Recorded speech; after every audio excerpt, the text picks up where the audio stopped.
আর মুসলমান ভাইরা, কোরআনের মধ্যে দুইজন বাদশাহ, একজন বাদশাহ আর একজন রানীর ঘটনা এসেছে।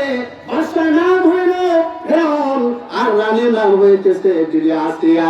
এই দুইজনের ঘটনা এসেছে। আমরা অনেকেই তাদের বিস্তারিত ঘটনা জানি।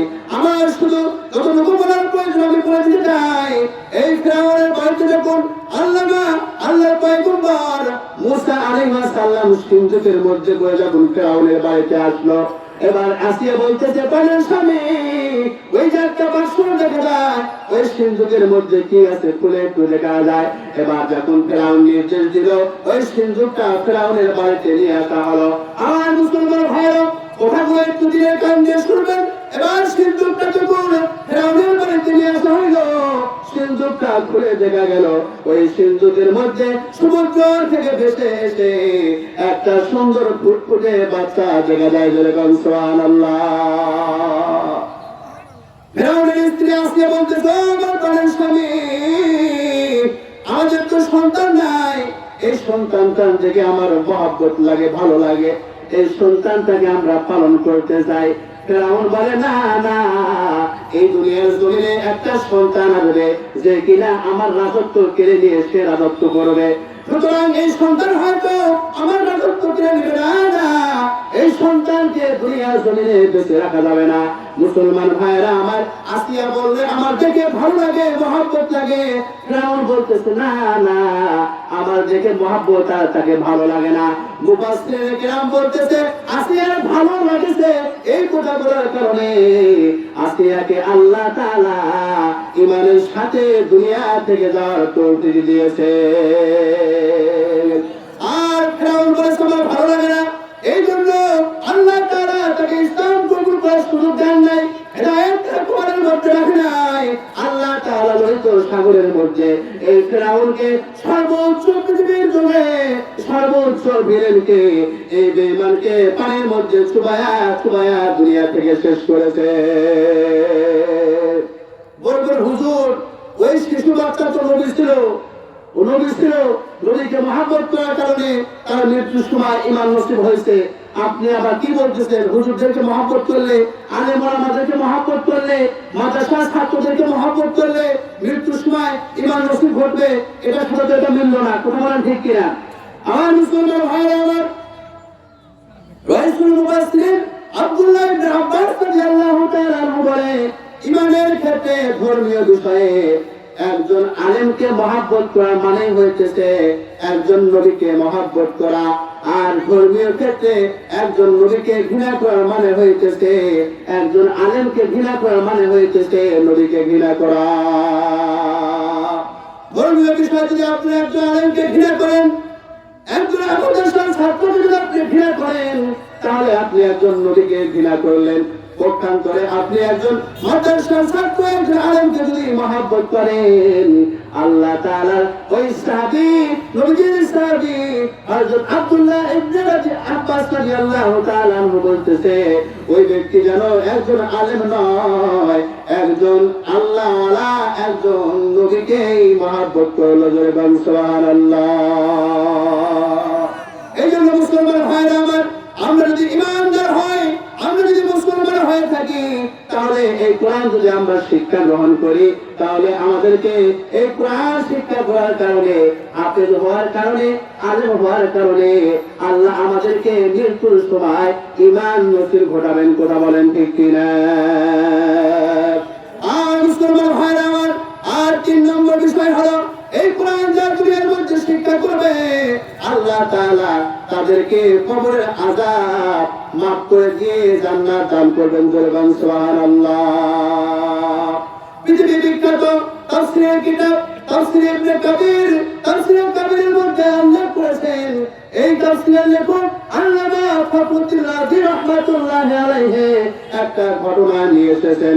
আল্লাহর পয়গম্বর হযরত মুসা আলাইহিস সালাম একবার কোথায় যেন যাইতেছেন, যাইতে যাইতে হঠাৎ করে রাস্তার মধ্যে দেখলেন একটি কবরস্থান, আর ওই কবরস্থানের মধ্যে প্রচন্ড পরিমাণ আযাব হইতেছে। আমার মুসলমান ভাইরা আমার, আল্লাহর পয়গম্বর মুসা আলাইহিস সালাম ওই মাইয়াতের জন্য দোয়া করলেন, দোয়া করে চলে গেল। তার প্রয়োজন সারার পরে আবার যখন বাড়ির দিকে ফিরে আসতেছেন, তিনি লক্ষ্য করে দেখে কিছুক্ষণ আগে যে কবরের মধ্যে শাস্তি হতেছিল, আল্লাহ তাআলা ওই কবরের আযাবটা মাফ করে দিয়ে ওই কবরটা আল্লাহ জান্নাত বানায় দিয়েছেন। যেরকম সুবহানাল্লাহ, আর একবার বলেন সুবহানাল্লাহ। আর মুসলমান ভাইরা আমার, হযরত মুসা আলাইহিস সালাম আশ্চর্য হয়ে গেল, কি ব্যাপার রে, কিছুক্ষণ আগে তো এই কবরের মধ্যে আযাব হইতেছিল, এবার কি কাজ করলো যার কারণে তার কবরের মধ্যে আবার জান্নাত হয়ে গেল? আল্লাহ পয়গম্বর জিজ্ঞাসা করলেন, ও কবর ভাই, ও কবরের বাসিন্দা ভাই, তুমি কি কাজ করেছো যার কারণে আল্লাহ তোমার কবরটা জান্নাত বানায় দিয়েছে? এবার ওই কবরের মধ্যে যে ব্যক্তি ছিল তার জবান আল্লাহ তাআলা খুলে দিয়েছেন। এবার পয়গম্বরকে বলতেছেন, ও আল্লাহর পয়গম্বর, দুনিয়ার মধ্যে আমি খারাপ মানুষ ছিলাম, এমন কোন খারাপ কাজ নাই যে কাজটা দুনিয়ার মধ্যে আমি করি নাই, কিন্তু মৃত্যুর আগে আমার স্ত্রী গর্ভবতী ছিল, আমার স্ত্রীকে বলেছিলাম, পানের দিবে আমার, তোমাকে মৃত্যুর আগে একটা নসিহত আমি করে দিতে চাই। স্ত্রী বলল, ও পানের স্বামী বলো। স্বামী বলতেছে, আমি মৃত্যুবরণ করবো, আমার হায়াতের জিন্দেগি শেষ, কিন্তু তোমার পেটের মধ্যে যে বাচ্চা রয়েছে, এই বাচ্চা প্রসব করার পরে যদি ছেলে বাচ্চা হয়, আমি স্বামী হিসাবে তোমাকে নসিহত করে গেলাম, এই বাচ্চাটাকে তুমি ধর্মীয় শিক্ষা দিবা। আর মুসলমান ভাইরা, এবার যখন এই ব্যক্তি মৃত্যুবরণ করেছে, এই ব্যক্তি মুসা আলাইহিস সালামকে বলতেছে, ও আল্লাহর পয়গম্বর, আমি মৃত্যুবরণ করেছি খারাপ মানুষ হওয়ার কারণে আল্লাহ তাআলা আমার কবরের মধ্যে জাহান্নামের আগুন দিয়েছে, কিন্তু আমার সন্তান জন্মগ্রহণ করেছে, ওই সন্তানটা ছেলে সন্তান হয়ে জন্মেছে। আমার সন্তান যখন 1 বছর 2 বছর এইরকম করতে করতে 7-8 বছর হয়ে গিয়েছে, আমার ওসিহত করার জন্য আমার দিদি মাদ্রাসায় নিয়ে গিয়েছে।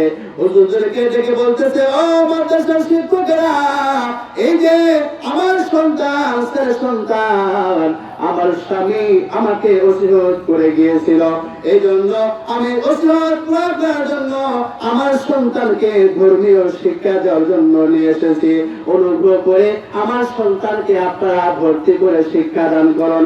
আমার মুসলমান ভাইরা আমার, ওই বান্দা বলতেছে, ও আল্লাহর পয়গম্বর, আমার সন্তানকে যখন আমার স্ত্রী মাদ্রাসায় ভর্তি করেছে, এবার আমার সন্তান যখন মাদ্রাসার প্রথম পাঠ শুরু করে দিয়েছে, বিসমিল্লাহির রহমানির রহিম, মাদ্রাসার শিক্ষার প্রথম পাঠ কি? বিসমিল্লাহির রহমানির রহিম। আমার মুসলমান ভাইরা আমার, এবার যখন সে বিসমিল্লাহ শুরু করে দিয়েছে, এদিকে আল্লাহ তাআলা ফেরেশতাদেরকে ডেকে বলতেছে, ও ফেরেশতাগণ, ওই যে পৃথিবীর জমিনে দেখো, আমার নিষ্পাপ বান্দা ছোট্ট বাচ্চা গুনাহ করতে শিখে নাই, ও সেই মুখ দিয়ে কেমন করে আমার রহমান নাম ধরে ডাকতেছে। আমার ছোট্ট বান্দা দুনিয়ার মধ্যে একটাও গুনাহ করে নাই, এই বান্দা দুনিয়াতে আমার নাম রহমান রহমান বলে বলে ডাকতেছে, আর তার বাবা জাহান্নামের আগুনের মধ্যে থাকবে, তাহলে আমার নাম কেমন করে রহমান হলো রে ফেরেশতা দল? যা যা যা, এটা আমি সহ্য করবো না, আমার বান্দা রহমান নাম ধরে ডাকবে আর তার বাবা জাহান্নামের আগুনের মধ্যে পড়বে, আমি এটা মেনে নিতে পারবো না। যা যা, দুনিয়ার মধ্যে গিয়ে আমার এই সন্তানের বাবার কবরে আযাব গুলো মাফ করে দেয়া, তার বাপের কবরটা তুমি জান্নাতের বাগান বানায়া দাও।